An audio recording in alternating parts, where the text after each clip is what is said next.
e daremos início agora ao evento comemorativo, a 300ª reunião do Departamento de Geologia e Paleontologia. Para compor a mesa, eu convido o professor emérito Arnaldo dos Santos Coelho.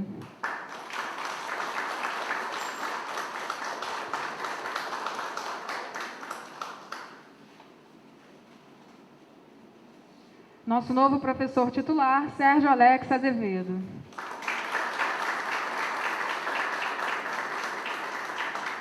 Chefe do departamento, professor Renato Ramos.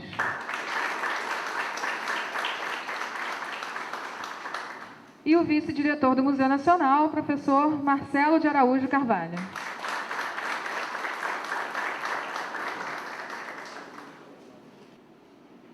Com a palavra, o professor Arnaldo dos Santos Coelho.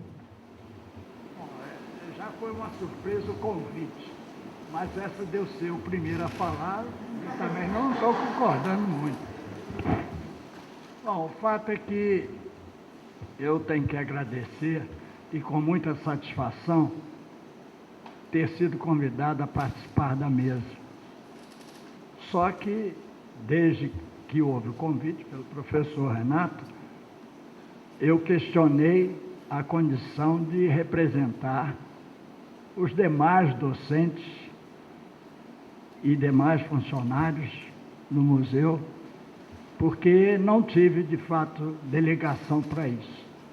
Mas eu assumo, porque, na verdade, a satisfação transcende em função do convívio, não só pela proximidade dos departamentos, o DI e o DGP, mas pela proximidade que eu tive com todos os docentes do DGP. E essa proximidade vem de algum tempo atrás. Quer dizer, eu tive, de fato, a felicidade de ter sido aluno no curso de História Natural da segunda UDF, posteriormente o EG e hoje o ERJ, em que eram professores do curso na área de Geologia e Paleontologia, naturalistas que pertenciam à divisão de Geologia e Mineralogia ainda não eram departamentos. Não vou entrar no detalhe, mas o fato é que essas pessoas, independente da competência que tinham no próprio curso, eram pessoas também que tinham a competência do relacionamento. Então eu, muito cedo, pude ter um relacionamento amigável e muito mais de aprendizado ao conviver com eles aqui no museu. Gostaria realmente de nomear essas pessoas, mas tenho certeza que o professor Antônio Carlos, que antes me disse que ia só abordar uma parte da história do departamento, e eu pessoalmente achava que devia chegar proximamente aos dias de hoje. Mas ele já me confessou que vai chegar até lá. E toda vez que ele se referia a uma dessas pessoas, eu estarei pronto a aplaudir. O fato é que esse convívio não só nos cabia comentários e discussões sobre os projetos de pesquisa que cada qual estava realizando, como também o dia a dia. Quer dizer, nessa época, nós ainda éramos divisões nas áreas de pesquisa, antropologia, botânica, geologia e mineralogia, que era só uma divisão, e zoologia, que com o evento da reforma universitária, a mínima célula de aprendizado e ensino eram os departamentos, e nós então tivemos que nos adaptar a isso. Mas havia uma quinta divisão, que era a divisão de educação, e na qual, por exemplo, eu tive a oportunidade de frequentar antes de ser estagiário, que hoje ainda muitos reclamam, ou agora já nem tanto, porque as pós-graduações facilitam isso. Quer dizer, o alunado tem um acesso muito mais rápido aos setores de pesquisa. Mas, na época, o pretenso estagiário batia às nossas portas por meses e aguardavam por anos a possibilidade de serem estagiários. E, nessa ocasião, a divisão de educação era o escape. Quando eu falo divisão de educação, é o que hoje se chama serviço ou seção de assistência ao ensino. E havia a sexta divisão, em que todas essas pessoas componentes dessas divisões se encontravam no restaurante. E era no restaurante que pessoas de um departamento de uma divisão discutiam assuntos inerentes àquela divisão e à do seu interlocutor. Quer dizer, então era uma oportunidade em que se tinha de, além de almoçar, entre aspas, mal, mas tínhamos a facilidade de discutir os assuntos de todo o museu. Então, eu só quero realmente agradecer o convite do professor Renato e me desculpar com o presidente da mesa pelo fato de ter, de certa forma, justificado a minha presença por tão longo tempo. Quer dizer, a presença nesse momento, porque a outra presença eu espero que ainda leve algum tempo mais. Obrigado.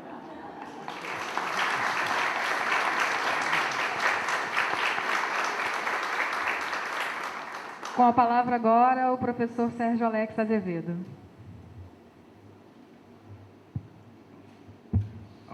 Bom dia a todos.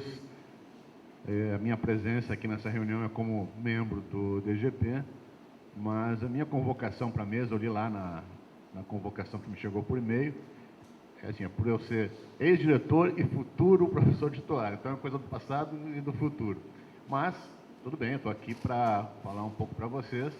Primeiro, como ex-diretor, eu queria dizer que para uma instituição como o Museu Nacional é muito importante que a gente comemore essas datas, porque é uma instituição com muita história, com muitas coisas importantes e muitos motivos para comemorar. Eu tenho muitas boas lembranças do meu tempo de direção. Talvez uma das melhores delas seja a nossa Congregação 1000, um evento que da guarda assim na minha memória com muito carinho. E tenho muitas outras lembranças boas do tempo de direção. Uma outra é esse auditório, né? Hoje, quando eu entrava aqui para essa reunião, alguém passou na porta e falou: nossa, como está frio aqui dentro.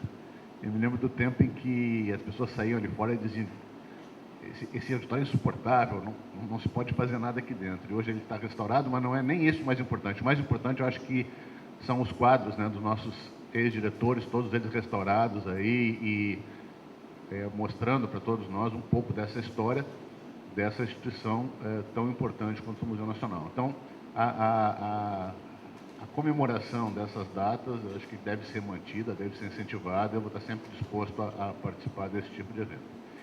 Como futuro professor titular do departamento, é uma coisa que ainda está por vir, mas acho que é o momento de agradecer. Agradecer o apoio, primeiro, né, dos colegas do departamento, depois dos colegas de instituição e também dos vários colegas de outras instituições que se solidarizaram comigo e me deram os parabéns por esse novo desafio que vai começar a acontecer agora no futuro próximo. Era isso que eu tinha a dizer. Obrigado a todos.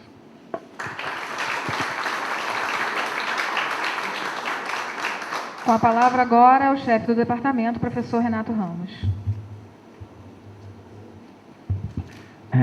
Bom dia.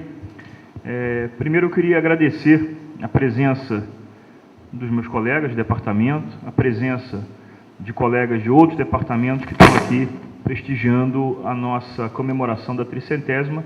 Um agradecimento especial à minha vice-chefe, a professora Maria Elizabeth Zucoloto, que está ali conversando e nem está olhando para mim. Para começar, o DGP, o professor Arnaldo pode até confirmar isso, ele sempre se pautou por uma certa informalidade, até no relacionamento com os colegas e entre si. E essa cerimônia, né, apesar de ter a formalidade, ter a Fernanda aqui guiando a cerimônia, né, é pautada também por informalidade, a começar por uma experiência interessante, né, que vocês estão vendo lá atrás, depois que vocês vão aproveitar, que é a divisão, né, em vista do orçamento um pouco alto do dono do restaurante. Nós fizemos cada um trouxe uma parte da comida, e isso é importante. Isso integra o departamento, e foi um resultado que vocês podem ver em cima da mesa, vão ter que ter disposição para terminar com aquilo tudo, né? E o objetivo também de eu ter me esforçado tanto para que saísse essa cerimônia, né, essa comemoração da 300ª reunião, foi exatamente para isso, para integrar o departamento. E não só integrar o departamento, integrar o DGP aos outros departamentos do Museu Nacional. Eu acho que eu não preciso citar a contribuição dos professores do DGP com a pós-graduação em Zoologia, a participação no mestrado e agora programa de pós-graduação em Arqueologia. Recentemente eu estou com a professora Lígia do DB, eu estou tentando empreender uns seminários de DGP, Departamento de Botânica, sobre assuntos de interesse comum entre os departamentos. E é isso que eu vou me esforçar até o último dia como chefe de departamento, que está chegando a hora, em janeiro eu estou saindo, né, para que o DGP também se integre e o museu se integre. O fortalecimento do DGP é o fortalecimento do Museu Nacional. Quando eu entrei no departamento, em 2005, como professor visitante, eu posso dizer com certa tristeza, o DGP era uma ruína em matéria de estrutura. E eu tenho visto nesses últimos 6 anos, com o apoio do Sérgio Alex, com o apoio da atual diretoria e com o esforço dos colegas do departamento, uma melhoria significativa, e para quem frequenta o departamento viu isso, uma melhoria significativa na estrutura física do DGP. Primeiro, a retirada dos armários de madeira da reserva técnica e a colocação dos compactadores metálicos em 2005. Ficamos naquela pequena favelinha durante um tempo, com aqueles armários de madeira, com a coleção, né?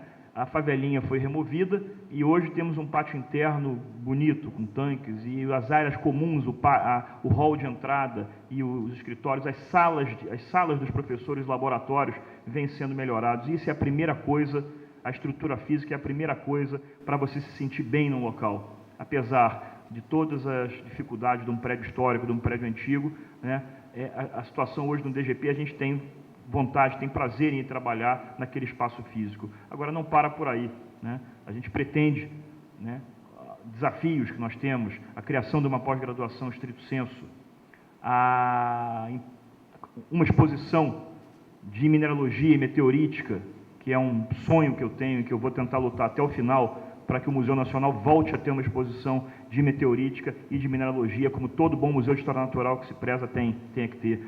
Exposições da paleobotânica, de paleoinvertebrados. Eu acho que a gente tem que fazer um esforço para o futuro para tentar alcançar isso. E eu tenho certeza, a paleontologia de vertebrados, né, é um exemplo em matéria de exposições, daqui do lado de fora, os dinossauros lá de cima. O departamento inteiro tem que se voltar. Nós somos professores de museu, né, e assim temos que atuar, né? Então, espero que isso não vai ser para agora, mas eu espero e lutarei com todas as minhas forças para que o DGP cada vez mais tenha uma atuação importante dentro do museu, como sempre teve, e sempre integrada aos outros departamentos. Ninguém vive isolado, nós somos uma instituição quase bissecular, e o professor Arnaldo falava da 6ª sessão, né, professor? Né? que reuniam-se no restaurante, né, professor Brancalhão? A gente também tem a nossa sexta sessão lá todo dia, para trocar ideias entre os departamentos, e eu espero que esse tipo de evento, que integre o museu, se repita sempre, tá? Muito obrigado pela atenção.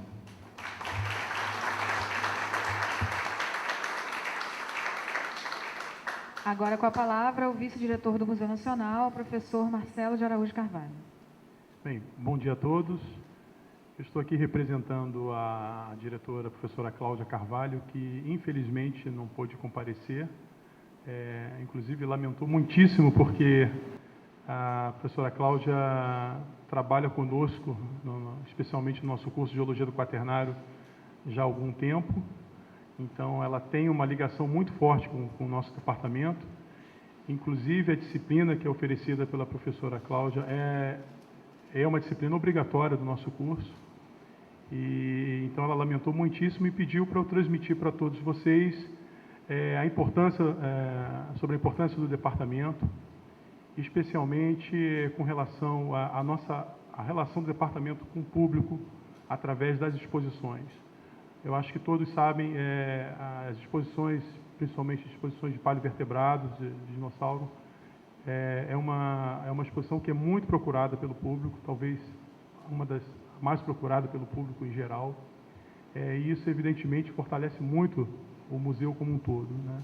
Então, esse veículo, né, de ligação entre o departamento e o público via exposição é um fator que é importante para o Museu Nacional. Outro ponto que ela pediu para eu destacar também é a participação do Departamento de Geologia e Paleontologia nas comemorações do aniversário do Museu Nacional. Esse último aniversário nós tivemos um público, a Fernanda me corrija se eu estiver enganado, praticamente mais ou menos de 40 mil pessoas, eu acho, né, por aí. 30, vou exagerar um pouquinho, 40. E a participação efetiva do departamento, inclusive que uma das atividades talvez mais atraentes, que é a exposição da professora Maria Elizabeth Zucoloto, que atrai um público muito grande, as pessoas perguntam muito. Então, assim, a participação do departamento nessas comemorações, que se tornou uma tradição, também faz com que cada vez mais o departamento tenha uma atuação efetiva, né, no fortalecimento da nossa casa. Ela pediu para destacar, os membros da mesa já falaram um pouco, né, a participação do departamento com relação à questão administrativa do museu. O professor Sérgio Alex foi o diretor por 2 gestões. Eu acho que é sabido por todos que foi uma gestão muito boa, né, excelente, para dizer a verdade, que mostra que o departamento também está pronto para quando é chamado para essas questões mais institucionais, para poder cumprir essa função. Outro destaque é a participação do nosso diretor de ensino e pesquisa, o professor Antônio Carlos, né, que também, por mais essa gestão, continua atuando como coordenador do CEPEGuinho. E também os nossos colegas que estão presentes nas reuniões do CEPEG, o professor Ciro e o professor Renato, inclusive como presidente da última COTAV, né, que atua de uma certa forma, não em prol do museu, mas não deixando que o museu, vamos dizer assim, seja passado para trás nessas negociações complicadas, que é quando está fora do museu e sim na reitoria. Então, a professora Cláudia lamentou muito não estar presente. Coincidentemente, o vice-diretor é do departamento, né? E, particularmente, eu gostaria de destacar um pouco mais aquilo que o professor Renato falou, que é a questão da interação do departamento com outros, do DGP com outros departamentos. Eu mesmo, particularmente, tenho um laboratório que é coordenado por mim e pela professora Rita Schilleberg, que é do Departamento de Antropologia. Atuo com o Departamento de Botânica também. O pessoal do Paleovertebrados trabalha com dever. Então, assim, eu acho que o DGP tem essa peculiaridade que é muito importante, né, essa interação com outros departamentos e também, dentro do próprio departamento, setores que têm assuntos completamente diferentes. Nós temos uma atuação intensa, voltada, por exemplo, tem trabalho com o Renato, tem trabalho com o Antônio Carlos, tem trabalho com o Wagner, enfim. Nós, como departamento, somos realmente amigos de departamento. Eu diria mais do que colegas, nós somos amigos, trabalhamos muito juntos, né? Isso faz com que o departamento fique forte e, consequentemente, o Museu Nacional também fique forte. Então, era isso que eu tinha para falar para vocês. Eu declaro, não sei se encerrado a sessão, acho que ainda não, né? Não, ainda não. Eu faço o convite a vocês? Acho que eu. Então, tá bom. Então, muito obrigado.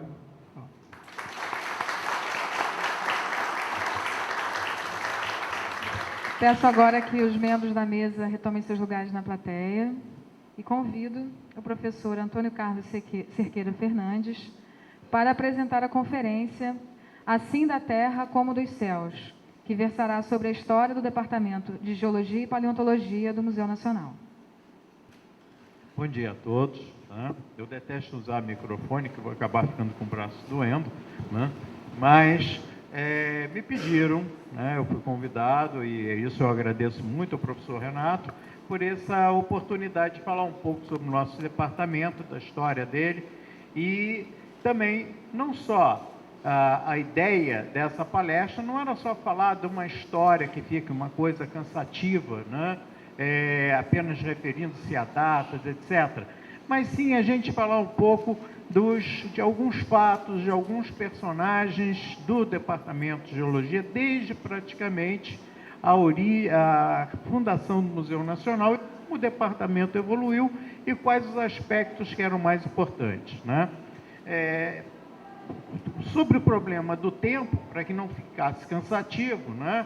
O professor Renato me pediu que fizesse uma palestra de 15 minutos, né? 15 minutos. Aí eu pensei, bom, 15 minutos, o professor Ciro, professor do departamento, ele em 15 minutos, geralmente nessas comunicações, ele reúne 150 slides, né? Só que, para não ficar por baixo, eu botei 151. O professor Renato, contrariado, baixou para 60, né? E, para contrariar o professor Renato, eu botei 61. Então, vamos dar início a essa palestra, que vai ser bem... Eu vou procurar apresentar os dados de uma forma bastante informal, né?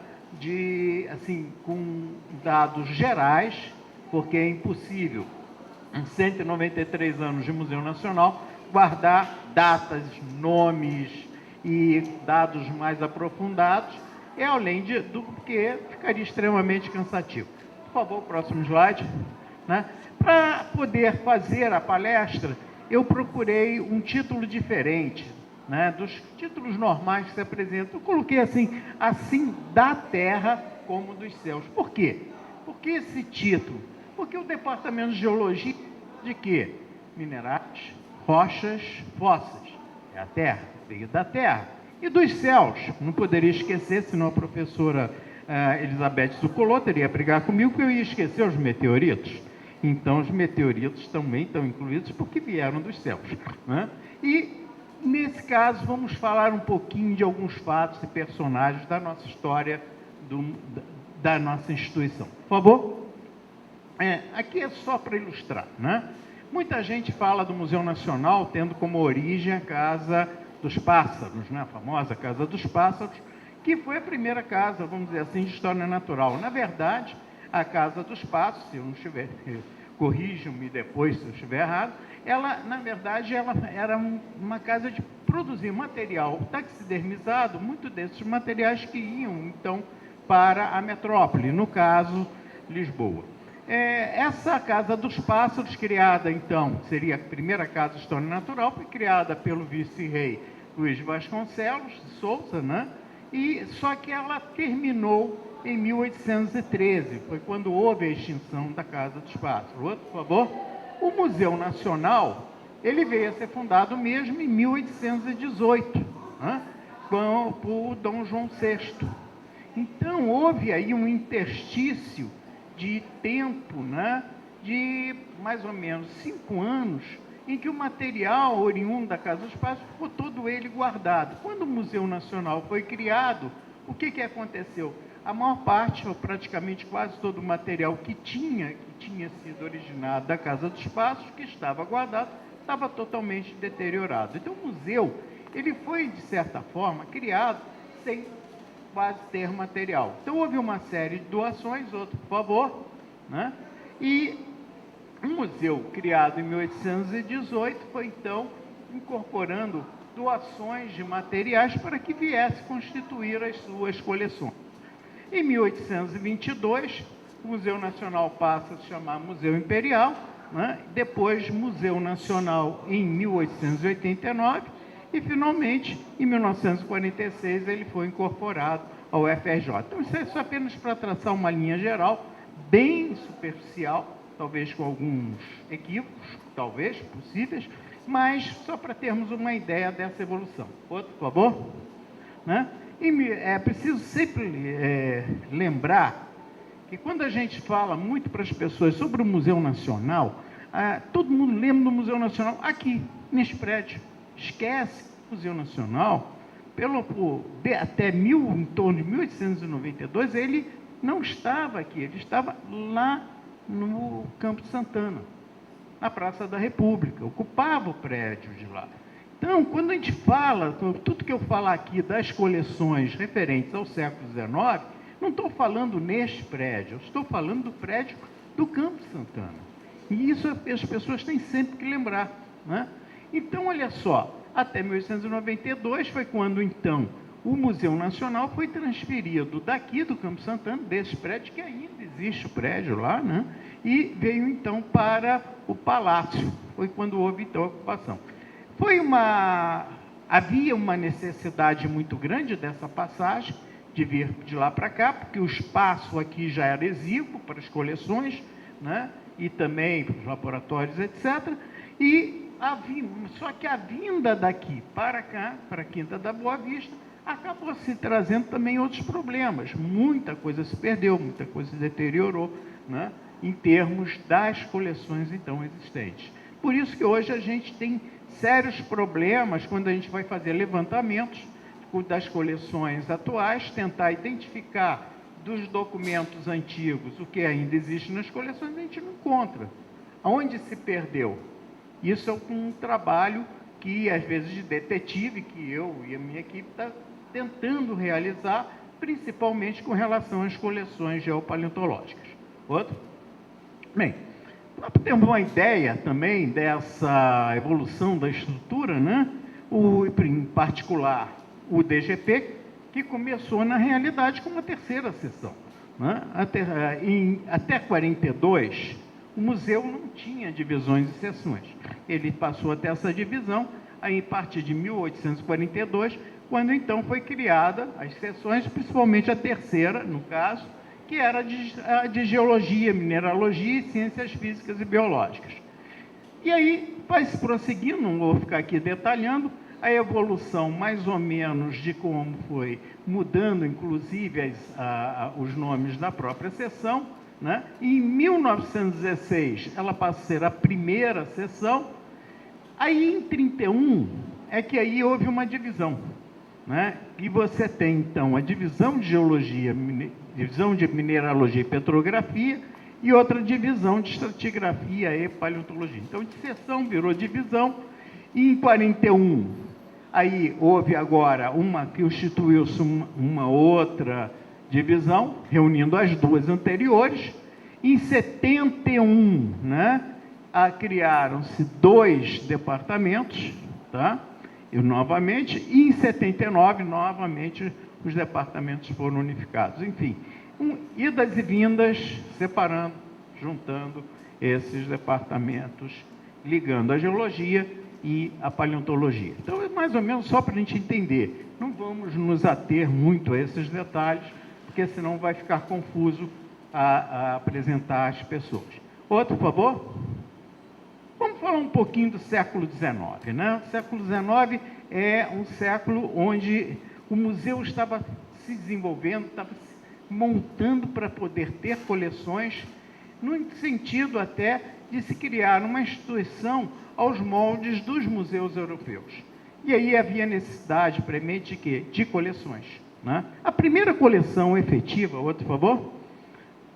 A primeira coleção realmente do Museu Nacional foi uma coleção de minerais, a chamada coleção Werner, né? A coleção nunca pertenceu ao Werner, na realidade.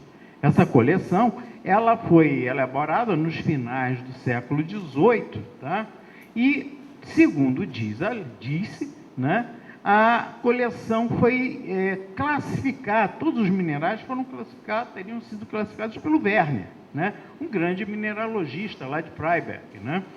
A coleção, na realidade, foi comprada por ordem do Conde da Barca, e depois essa coleção, outro slide, por favor, né, ela foi para Lisboa, ficou em Lisboa, e ela estava na alfândega de Lisboa.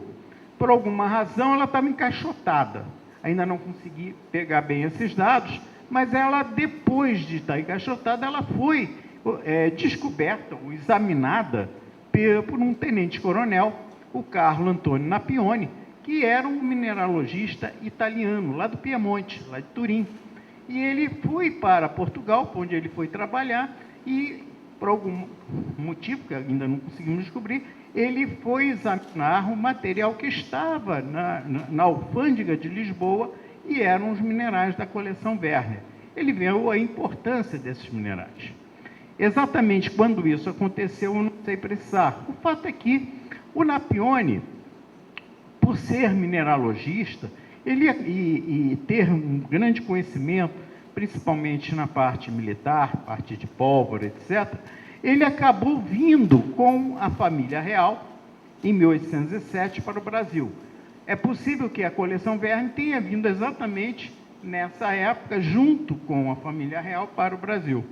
O fato é que ela foi para a Academia Militar, ficou na Academia Militar, na Real Academia, onde o Napione, inclusive, foi ser professor, né, e certamente manipulava os minerais da coleção que ali se encontravam. O Napione, ele morreu em 1814, aqui no Brasil, né? Ele foi, inclusive, diretor da fábrica de pólvora, parece, coisa desse sentido. E depois ele, com a morte dele, certamente a coleção continuava sendo utilizada na Academia Militar. Em 1818, com a criação do Museu Nacional, é que a coleção veio. Essa coleção acabou sendo a principal coleção que veio constituir as exposições do Museu Nacional. As exposições foram montadas, se não me engano, foram abertas em 1824, quando elas foram abertas ao público, e é a principal coleção mais bonita, exposição mais bonita que tinha, era a exposição de minerais. Isso citado pelos naturalistas viajantes, pelas viajantes, como outros viajantes que não eram propriamente naturalistas, mas todos ressaltavam a beleza e a importância da coleção de minerais como sendo a principal coisa que tinha nas exposições do Museu Nacional. Pois bem, outro. Nós, lá em cima, no CEMEAR, quer dizer, no setor de memória e arquivo do museu, existe o catálogo, um catálogo, que pelo que eu entendi é de 1824, dos minerais da coleção Werner. Né? Tem que tomar um cuidado, dá até medo de mexer nele, né? Uma coisa que é uma raridade, extremamente precioso, principalmente para quem vai fazer um trabalho de revisão da coleção dos minerais que constituem o acervo, um dos primeiros acervos do Museu Nacional. Outro, por favor? Bem, os primeiros diretores, né? Aqueles 3 primeiros estão nos quadros ali, na parede, né? Nós temos o Frei José da Costa Azevedo, o João da Silveira Caldeira e o Frei Custódio Alves Serrão. O primeiro e o terceiro, eles eram mineralogistas. E se formaram, outro slide, por favor, e se formaram na Universidade de Coimbra. Ambos se formaram lá.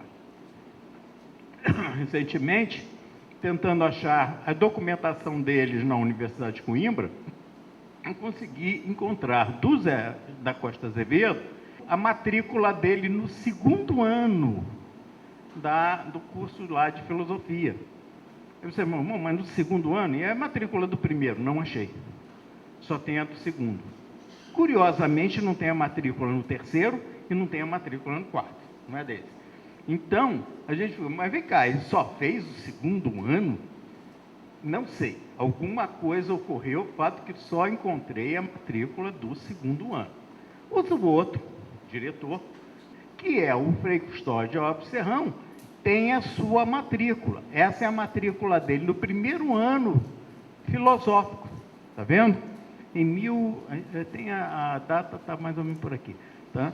E tem a matrícula. E existe realmente a matrícula dele também no segundo ano, no terceiro ano e no quarto ano. Só não tem as imagens aqui para mostrar, né? Então, esse tem os 4 anos, curiosamente, né? E outro detalhe, né? O atestado de idade do Serrão, né? Porque isso era exigido, tinha que apresentar o atestado de idade. Então, esse atestado de idade emitido no Maranhão, porque ele era brasileiro, enquanto que o primeiro era português, tá? Então, daí o Serrão com atestado de idade. Para ler essas letrinhas é brabo, gente. Ainda por cima que a tinta está meio borrada, fica difícil fazer a leitura, mas é possível conseguir sim, tá? Outro, bom, esses diretores tiveram um papel muito importante. Por quê? Porque eles tinham um grande interesse em melhorar o acervo do Museu Nacional, melhorar as coleções do Museu Nacional, né? E para isso também lançaram mão de uma instrução que foi publicada em 1819, tá? Instrução essa que era baseada num texto do Museu de Paris.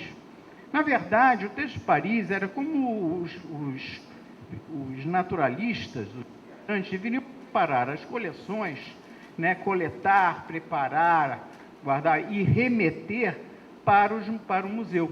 O fato, nessa instrução, não só tem essa parte da preparação, da coleta, etc., como também tem uma primeira parte que fala aconselhando uma série de dados de recomendações, como esse, né, para a formação tanto do Jardim Botânico quanto do Museu Nacional.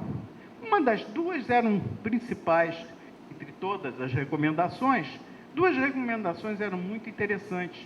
Uma de que todos os naturalistas viajantes que eram pagos pelo Império, né, eles teriam que deixar parte, ou metade do que era, vamos dizer assim, do que ele mandava lá para fora, tinha que ser mandado também para o Museu Nacional. No caso dos naturalistas serem obrigados a remeter material ao museu, o caso mais conhecido é o do Cello, né? O Cello, ele mandou não só fósseis, como também rochas e minerais, que se encontram na coleção. Hoje, a gente consegue, na coleção de petrografia, examinando as etiquetas, muitas delas consta lá quem foi que coletou e remeteu para o museu. E o nome do Cello aparece em várias amostras. Esse levantamento já está todo ele feito. Não só de outras pessoas também, outros viajantes. Mas o Cello é bem marcante, porque nós temos a documentação que ele mandou para o Museu Nacional todo o material, né? No caso dos fósseis, é bem interessante o famoso caso dos fósseis de mamíferos que ele coletou no museu, no que hoje é o Uruguai, mas naquela época era Cisplatina, era território brasileiro, né, quando ele coletou, e esse material foi que veio para o Museu Nacional, que dizem que era um material excelente, hoje não é mais encontrado. Quando se deu a perda dele, é uma dúvida, mas o fato é que, ao longo do tempo, os fósseis desapareceram. O que aconteceu com eles, nós não sabemos exatamente. Mas o material que foi enviado para Berlim continua em Berlim, tá? E, posteriormente, o professor Carlos de Paula Couto, que foi professor do nosso departamento, estudou o material de Berlim, sem ir a Berlim, estudou, na verdade, só com base nas ilustrações, e aí fez uma nova descrição do material coletado pelo Cello, né, e publicou esse trabalho em 1945 ou 46, por aí. Tá? Mas o material original que veio do museu, infelizmente, desapareceu. Mas isso é um ponto importante, porque era o compromisso, e pela informação que nós temos, ele foi praticamente o único naturalista estrangeiro que era pago pelo governo e que mandou material para o Museu Nacional. Não sei se é o único, o professor Dante depois me corrija se eu estou certo ou se estou errado, mas eu tenho isso documentado, né? O fato é que o Celo mandou o material para cá e mandou muito material lá para fora também. Bem, aí mostrando com relação à coleção de petrografia, hoje nós temos em torno de 118 amostras de rochas e 2 amostras minerais. Não quer dizer que seja só isso. Isso é o que foi possível identificar na coleção em vista do que está escrito ou no livro de tombo ou no livro, ou então nas etiquetas que não são originais, que é um outro problema, é a falta de etiquetas originais também nas coleções. Outro? Bom, havia também uma recomendação de fazer contatos no estrangeiro para remessa de materiais, tudo isso.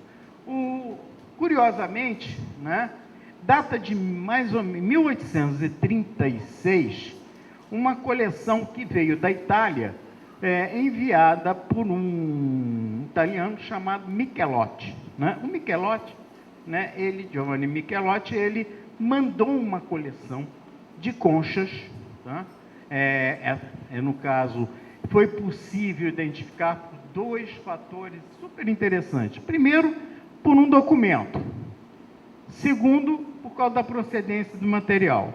No momento que você encontra a carta original, encontra a relação, você vai no catálogo, mesmo que o catálogo não cite o Michelotti, não cite nada da procedência de quem enviou, pela procedência do material, a gente pôde, então, comparar e verificar que era o material enviado por ele.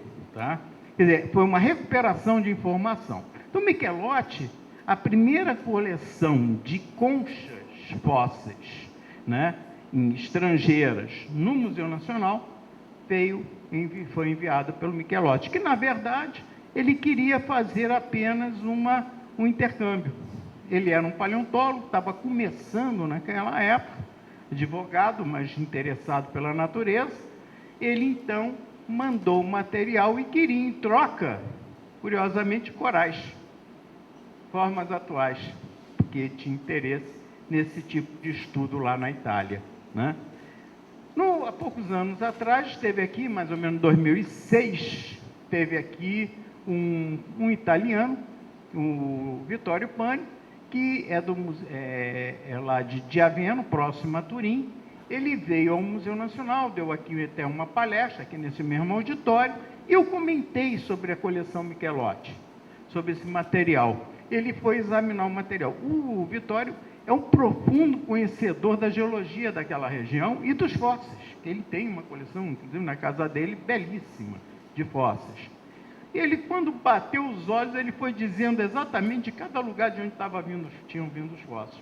Porque, por causa da matriz, e cada afloramento é uma matriz característica. Então, ele batia o olho e dizia, esse daqui veio de tal lugar, esse veio de tal lugar, esse veio de tal lugar. E aí nós conseguimos recuperar toda a informação a respeito dessa coleção. Ao contrário, isso aqui são alguns exemplos.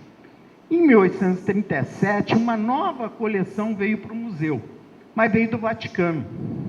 E aí é o outro mistério. Quem enviou? O diretor do Museu de Roma. Ora, que Museu de Roma? Foi uma dificuldade. A professora Beth esteve lá em Roma até, eu pedi se ela podia checar isso para mim, mas não teve sucesso, né? Porque chega lá em Roma, o Museu do Vaticano são vários museus, e aí de saber qual museu, quem tinha mandado naquela época a encontrar o documento no lugar certo, isso despenderia um tempo bastante grande. O fato é que o museu recebeu uma outra coleção de conchas, fósseis e recentes. Uma consulta à coleção de malacologia do museu não revela a presença dessas conchas. Então, todo esse material tem uma relação grande, mas não tem um único exemplar que tenha sido preservado. Por quê? Uma grande interrogação. Outra? Bem, além disso, havia necessidade também de aquisição, compra. A aquisição de compra era um problema sério. O museu era pobre, gente. Ele era pobre em funcionar, financeiramente, né? E em dinheiro. Existem relatos muito interessantes em que, às vezes, se compara o salário do diretor do museu, que o pipoqueiro que ficava próximo ao museu ganhava mais do que o diretor do museu, uma coisa desse tipo. Então, o professor sempre ganhou mal, né? E o Museu Nacional estava incluído nessa história. O fato é que o museu não tinha os recursos, mas volta e meia se conseguiu algum recurso, como esse, em 1845, que houve, então, talvez uma das primeiras compras. Não sei se dizer se outras coleções de zoologia, de botânica, etc., foram compradas nessa época, mas, em termos de geologia, a única aquisição por compra que a gente tem documentado, que eu pude levantar, é do ictiossauro vindo da Inglaterra. Tá?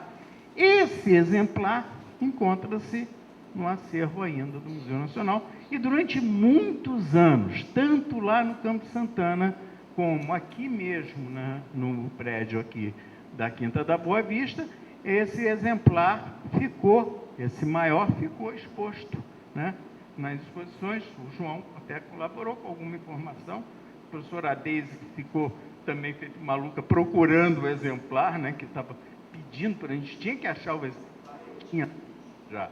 Então, temos que achar esse exemplar, encontrando, né? Bem, o fato é que é um exemplar não só por um certo valor científico, mas também pelo valor histórico da peça, já que está ligado a uma das primeiras aquisições da instituição. Outra? Bem, muitos não sabem, mas o Burlamaque, o quarto ali da fileira, né? Burlamaque foi um diretor muito interessante, porque ele, na realidade, como ele gostava também de paleontologia, ele incentivou muito a vinda de material, principalmente do Nordeste, né? Da megafauna do Nordeste, para o Museu Nacional. Então, existem documentos, muito bem documentados, todo o material que foi enviado lá do Nordeste para o museu nessa época. E é do Burlamaque o primeiro artigo, de certa forma, escrito sobre os fósseis no Brasil. Tá? Veja bem, primeiro artigo de um brasileiro, publicado num artigo brasileiro, ou numa publicação brasileira. Todos falam do Lund. O Lund teve um papel importantíssimo. Ele trabalhou desde a década de, se não me engano, desde 38, se não me engano, nas cavernas em Minas Gerais, coletou muito material, mas todo o material coletado por ele foi para a Dinamarca, né? E só anos depois é que ele foi estudado. Já o Burlamaque, não, ele trouxe o material do Nordeste, conseguiu esse material, ele veio para o Museu Nacional, tá? Aqui ficou, tem todos os documentos das remessas, das chegadas, dos materiais, e fez o primeiro trabalho sobre essas faunas do Nordeste brasileiro. Okay? Então, por isso, eu diria que o Burlamaque, ele é o primeiro paleontólogo do Museu Nacional. E pode-se dizer o primeiro paleontólogo brasileiro, tá? Por ser brasileiro. Outro. Bem, é também dessa época da administração do Burlamaque, não só esse material, como várias outras coleções foram recebidas ou adquiridas. E um aspecto importante foi em 1858, que a gente calcula que seja essa data, chegou também uma importantíssima coleção de fósseis vegetais. Eu não ilustrei nenhum porque não deu tempo de fazer as fotografias, né? O fato é que você fazendo um levantamento da obra do Ladislau, né? Do Ladislau Neto, está aqui, né? Na parede, né? Ele fez uma obra fantástica. Nessa obra, ele relata o problema das coleções do Museu Nacional, principalmente as coleções paleontológicas, mas ele não deixa de se referir a uma coleção de vegetais, né, do Carbonífero da Europa. Quando a gente vai ver a relação e vai consultar o catálogo, embora o catálogo, o livro de tomo da Paleobotânica, não cite, né, a procedência dos fósseis direito, a gente consegue bater o nome das espécies e mais ou menos chegar à conclusão, e também algumas origens, consegue chegar à conclusão que esse material que se perdeu durante também uma parte dele, ainda se encontra uma grande parte ainda aqui na instituição. Falta fechar esse tipo de trabalho. Outro. O Ladislau Neto é que faz, então, a primeira crítica, né, na sua famosa obra, Investigações Históricas Científicas sobre o Museu Nacional, né, Imperial e Nacional. E nessa obra de 1870, ele comenta a pobreza das coleções, principalmente paleontológicas, né? Então, faz um sério comentário a respeito disso, e por aí a gente vê que havia necessidade. E o que veio? E o material que veio para cá? Eu não coloquei aqui a Comissão Científica de Exploração, que é do final da década de 50. Nós temos na coleção de paleovertebrados, por exemplo, uma grande quantidade de peixes do Araripe, e a gente não sabe exatamente quando foi a procedência. A gente acredita que uma parte seja da Comissão de Científica de Exploração, quando esteve lá no Ceará, né, com o Guilherme Suco da Fonseca comandando essa parte. Então, só que nós não temos dados. E o material, por exemplo, do Burlamac, infelizmente, nós não encontramos. Tá? Enfim, idas e vindas em função da evolução da própria instituição e também da transferência depois para cá. Outro, por favor? Bem, a expedição Morgan, assim chamada, por ser um dos, e no caso financiaram a exposição, né, ou organizaram a exposição, ela veio ao e tinha componentes, o Hart, né? E o Hart trouxe com ele, evidentemente, vários alunos. A equipe da expedição Morgan fez várias coletas na Amazônia, tá? Entre eles estava o Derby, o Herbert Smith, que nós vamos comentar daqui a pouco, novamente, né? E o Hart, e esses todos eram praticamente alunos do Hart. E ele veio e coletou material. Esse material, depois, principalmente os braquiópodes, eles foram estudados pelo Hart, né? Cadê a Vera? Né? Foram estudados pelo Hart, não foi? E esse material sumiu, vamos dizer assim, sumiu. Tinha-se o trabalho, mas onde é que estavam os fósseis? Um belo dia, a Vera, quando estava fazendo o seu trabalho com os braquiópodes, ela examinando o material que estava na nossa coleção, que não tinha referência exatamente de coletor, nem nada disso, ela identificou como sendo um material tipo que tinha sido descrito e era procedente da morte. Ou seja, uma coisa rara descobrir, mas só o olho de um especialista, como a professora Vera, que permitiu a identificação e a gente saber que, na verdade, os fósseis não estavam nos Estados Unidos como se imaginava, mas sim aqui mesmo no Museu Nacional. Uma parte deles foi encontrada, os outros ainda precisam ser encontrados, né? A professora Vera prometeu que antes de se aposentar ela vai identificar o restante, né? Outro, por favor, né? E o Hart retorna ao Brasil e acaba chefiando a famosa Comissão Geológica do Império. E chefiando essa comissão que, na verdade, em 1875, 1877, pelo amor de Deus, né? Um pequeno erro de 100 anos aqui, ó. Ninguém reparou, né? Só eu. Então, o Hart, ele vai chefiar essa Comissão Geológica do Império, que vai ter atuação principalmente na Amazônia e no Nordeste. Outro, por favor. Entre os participantes estavam o Derby, que acabei depois, junto com o Hart, também fica no Museu Nacional, vai ter um papel muito importante.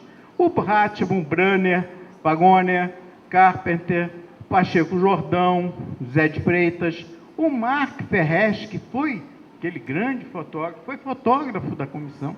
Nós temos as pranchas todas aqui, que foram inclusive encontradas, no laboratório, e hoje estão todas elas, boa parte sofreu um trabalho de recuperação, essas pranchas, e o fato é que esse material está aí. E dentre eles estava um nome, outro, por favor, o nome do Smith, que nós já vamos falar. Aqui apenas ter uma ideia do volume total de registros que existem hoje da Comissão Geológica do Império. Essa é uma das principais coleções da coleção de paleoinvertebrados do DGP. Mas não é só na coleção de fósseis, tem amostras de rochas, amostras minerais, tudo coletado também pela comissão. Tá? Então, um papel extremamente importante e, por isso, as coleções nossas são extremamente importantes. Outro.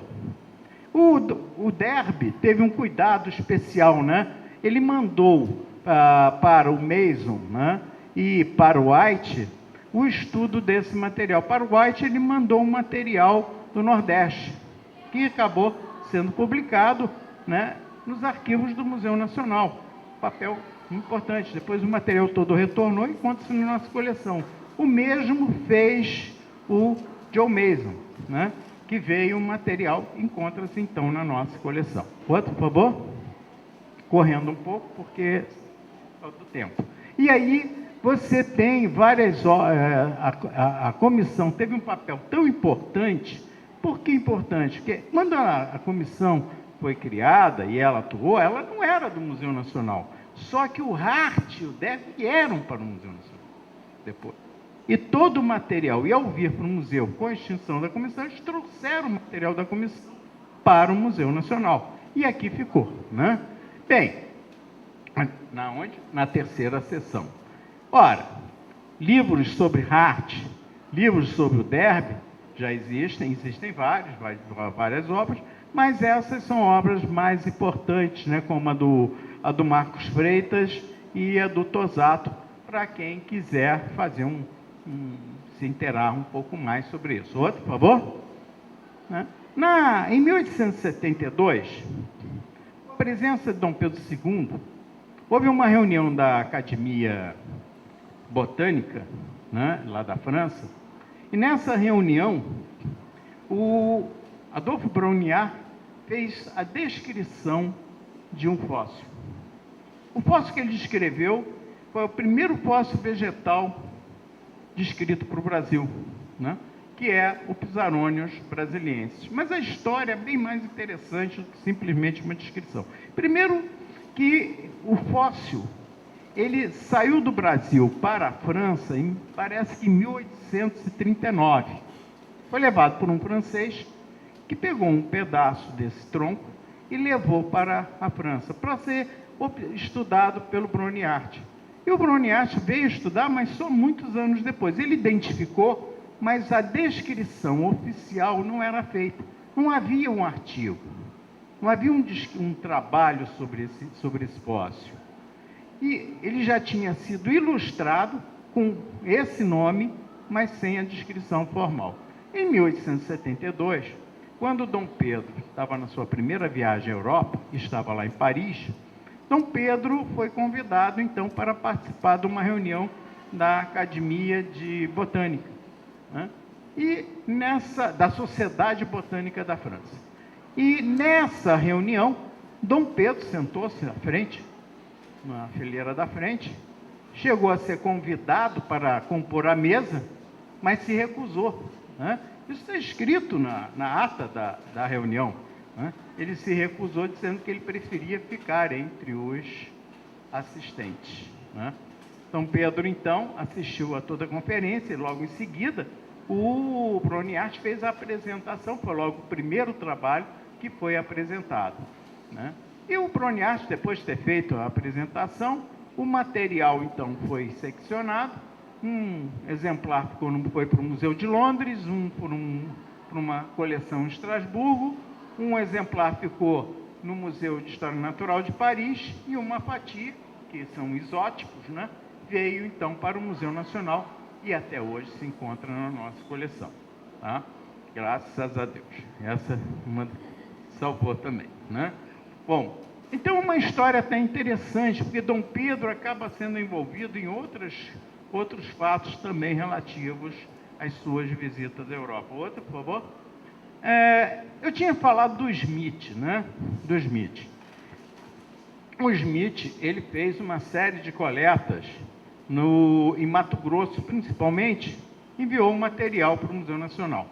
Eu, por acaso, ontem tive o prazer de sentar com meu colega, professor Dante Teixeira, né? E eu comentei com ele a respeito do Smith. E o Dante disse assim, bom, desde quando eu era pequenininho, lá em Barbacena, né, eu já sabia que o Smith era um caçador inveterado. Ele liquidava tudo, coletava tudo. Não foi, Dante? Então, o Dante é pinto perto dele, né? Então, ele coletava demais, né? Matava. Ele foi um devastador das aves. Não sei. É exatamente as aves que eu estava andando com ele. Na verdade, o que aconteceu? O Herbert Smith, por que eu fui mexer, né? Nós do departamento, eu e Vera, fomos mexer com o Smith. Por acaso, o Smith tinha participado da expedição Morgan. Depois, ele foi convidado pelo Hart para participar da Comissão Geológica do Império. Feito esse trabalho, participação, né, o Smith, junto com a comissão, e o nome dele ficou ligado. Só que, além do material do Nordeste, da Amazônia, na coleção do Museu Nacional, existe um material que é de Mato Grosso, fósseis do Mato Grosso, e está o nome do Smith. Só que ao lado vem assim, Comissão Geológica do Império. E aí começamos a discussão sobre esse problema da participação do Smith, porque a comissão nunca esteve em Mato Grosso. Como ele tinha participado da Comissão Geológica, associaram achando que tinha sido coletado pela comissão. Só que a comissão acabou em 1877. E o Smith, ele, depois que saiu que acabou a comissão, ele retornou aos Estados Unidos, voltou ao Brasil, escreveu alguns artigos, depois voltou novamente ao Brasil, ao Rio de Janeiro, e foi em 1881, outro slide, esse mesmo. Em 1881, ele assinou um contrato com o Museu Nacional. E nesse contrato ele tinha que ir coletar materiais, ficaria com parte e enviaria o restante, uma parte para o Museu Nacional. Tá? Esse era o acordo, em linhas gerais, que existia dele com a direção do Museu Nacional em dezembro de 1881. Então, ele nunca poderia ter coletado, a Comissão Geológica do Império nunca poderia ter coletado o material que foi de Mato Grosso e que hoje está na coleção. Outro, por favor? Né? E aí ele coletou, primeiro foi o Rio Grande do Sul, as amostras, ele coletou amostras de rochas, que hoje estão na nossa coleção. Outro, por favor? E, finalmente, ele chegou à Chapada dos Guimarães e, como bem disse o professor Dante, começou a matança, que ele coletou e coletou muito, né? Para ter uma ideia, só de insetos é calculada a coleção de insetos em 250 mil exemplares, só insetos. Isso sem contar aves, répteis, mamíferos e vai por aí afora, né? Bom, uma parte do material enviado pelo Smith ao Museu Nacional ainda se encontra, né? Mas a coleção de insetos, como ele não teve tempo de separar a parte do Museu Nacional, ele teve a permissão do diretor do museu, que era o Ladislau Neto, para levar para os Estados Unidos, onde ele faria a separação e mandaria de volta para o museu. Só que não fez. E aí, o João Batista de Lacerda, na sua obra, né, sobre os fastos do Museu Nacional, mete o pau no Smith, chamando ele de desonesto, né, que levou o material, não devolveu o material para o Museu Nacional, mas se referindo à coleção de insetos. Quanto ao restante, acredita-se, pelo exame do documento, que ele cumpriu a parte dele no contrato do museu. Só que uma parte, hoje, a maior parte do material de répteis já desapareceu, de anfíbios também. No caso de aves, há um problema, por causa da falta, às vezes, de indicação nos catálogos, por isso que eu não encontrei talvez a maior parte. Há um documento, Dante, de que ele mandou um material, né, e a relação das espécies de aves. Isso existe. São mais de 200 espécies. O número de material é maior ainda.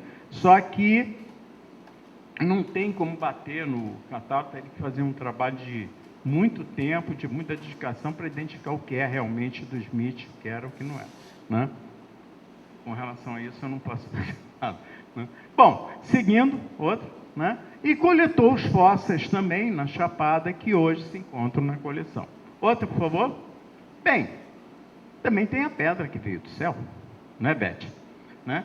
Nós não podemos de esquecer, né, o meteorito Benengó, né, que foi achado em 1784, chegou ao Rio de Janeiro em 1888 e hoje faz parte do acervo do Museu Nacional. O Museu Nacional, o departamento do DGP, também tem uma boa coleção de meteoritos que está sob a coordenação, sob a curadoria, né, da professora Maria Elizabeth Zuccolotto, né, em torno de uns 200, né, tem esse número mais ou menos em torno de 200 meteoritos.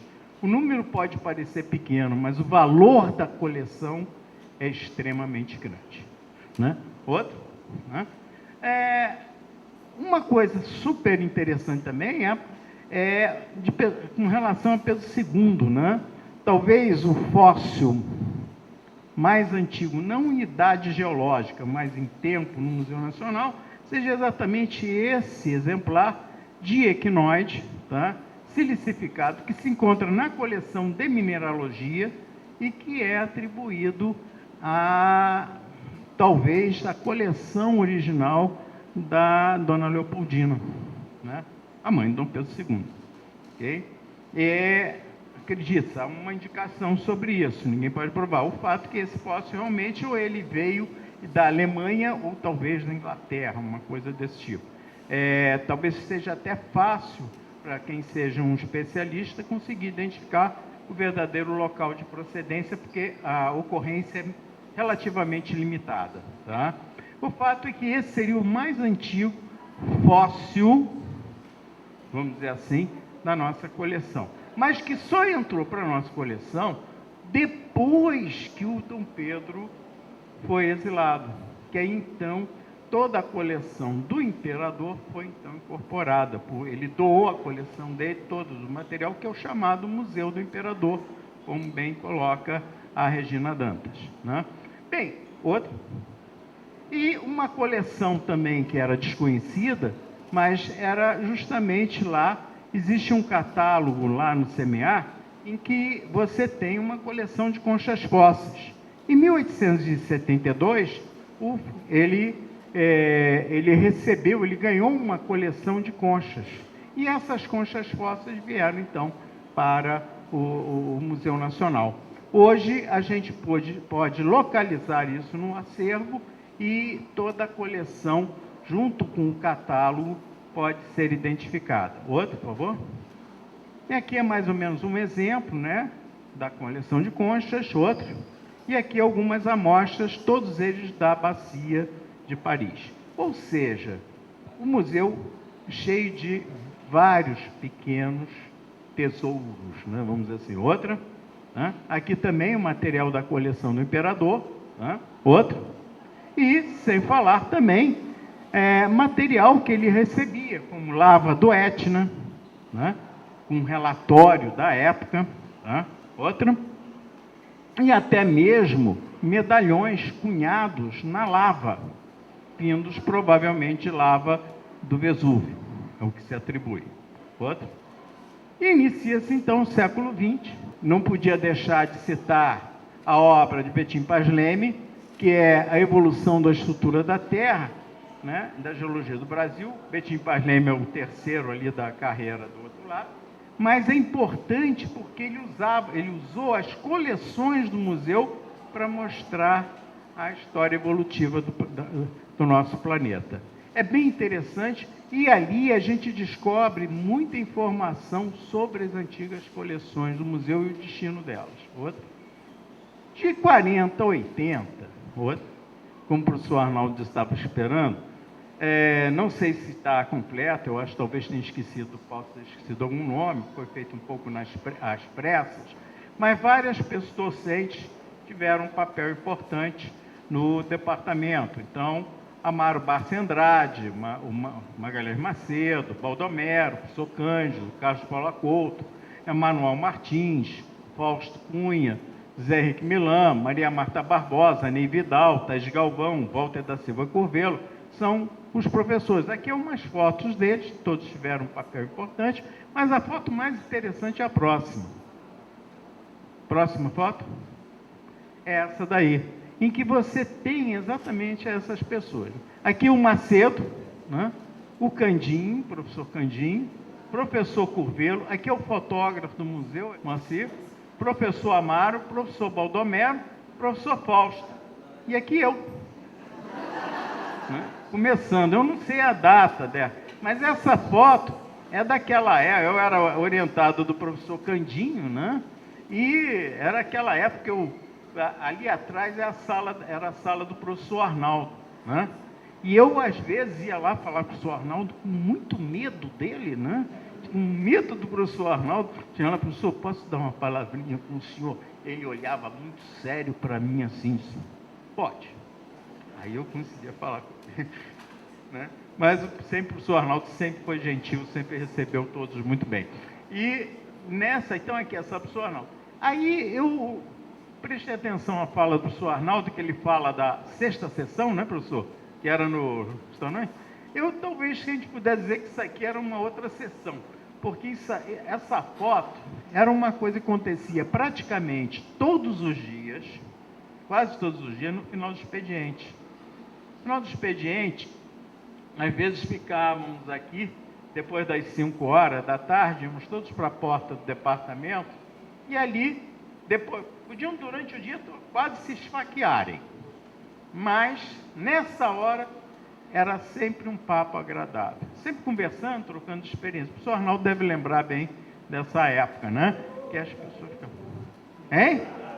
Você ouviu bem, né? Mas ninguém falava mal do senhor, né? Bom, de qualquer maneira... Então, estávamos todos aqui, mais ou menos todos reunidos. O pessoal que se reunia e ficava de papo, era bem agradável. Durava geralmente de 5 às 6 horas da tarde. Aí depois o pessoal ia embora. Mas um nome, por exemplo, importante é o do Vitor Lage. Vitor Lage tinha sido contratado na década de 40, e se hoje nós temos as coleções organizadas de acordo com os atuais livros de tombo, foi feito sob o comando do Vitor Lage, nessa época, tá? Aí é uma outra foto mostrando o professor Curvelo, a Thaís e o professor Macedo, na sala do professor Curvelo, que hoje é a sala do Ciro, né? E nessa foto nós temos o professor Curvelo, o professor Candinho aqui, o professor Cândido, e a Maria Marta Barbosa, aqui também presente. Os outros são... o professor Castro Faria, né? Os outros eu não sei identificar exatamente quem são, né? Outro. Aqui foi uma época também de muita atividade de campo, né?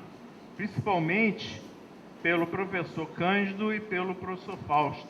Então, por exemplo, aqui uma foto do professor Cândido, professor Fausto, e aqui o professor Inácio Brito, né? Fazendo um campo lá na região de Aracruz, no Espírito Santo. E nessa foto, o professor Candim, com seu cigarrinho, na piteira, né?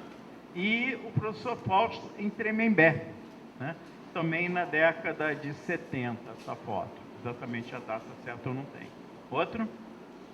Mas, foto marcante, essa, extremamente importante, de 1959, professor Cândido Simões Ferreira, nas coletas em que ele ficava acampado na ilha de Pirabas, fazendo a coleta do material da formação, blocos que ainda hoje estão dentro do departamento, ainda inteiros, né, coletados nessa época. Tá? E aqui uma cena do acampamento do professor Candim, né, na ilha de Pirabas. Nessa localidade, deve ser a localidade de Castelo. Outra. A partir de 80, já estamos terminando, né? Todos estão de olho ali no coquetel. Então, agora nós temos, mais ou menos, é claro que há uma certa mistura, às vezes, mas a partir de 80, de lá para cá, vocês têm esses docentes presentes no departamento. A Diana Mussa, né? A professora Diana Mussa nos deixou, infelizmente, ela aposentou e depois já faleceu, né?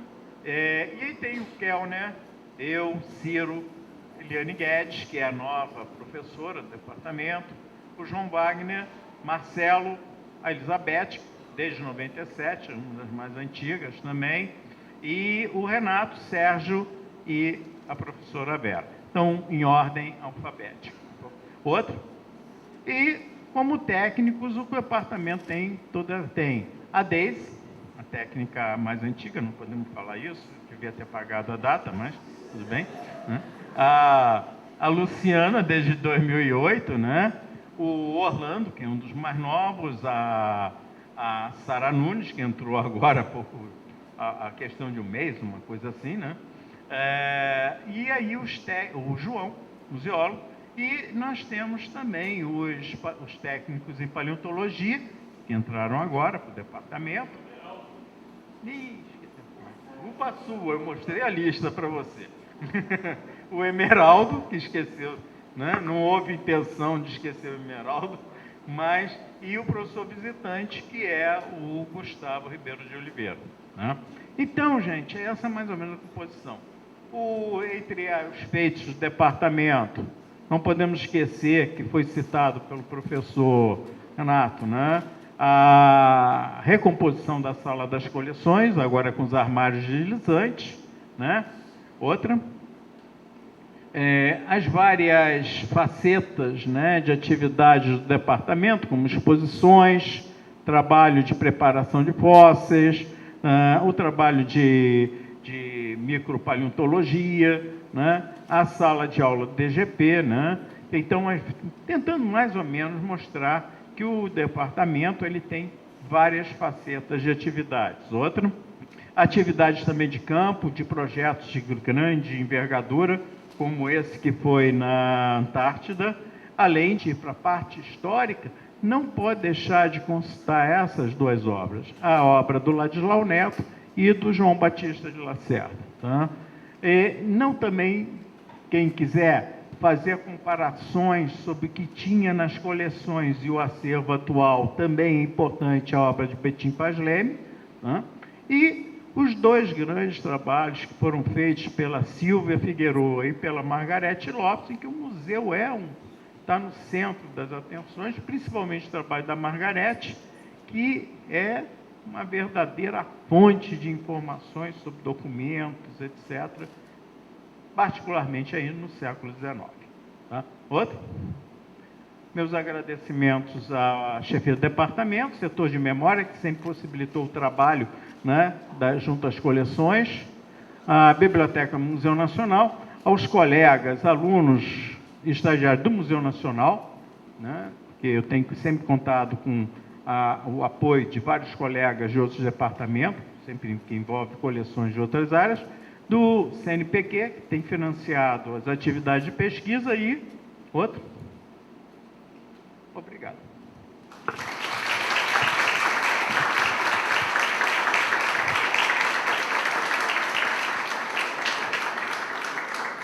Bem, agora sim eu declaro encerrada a nossa reunião de departamento.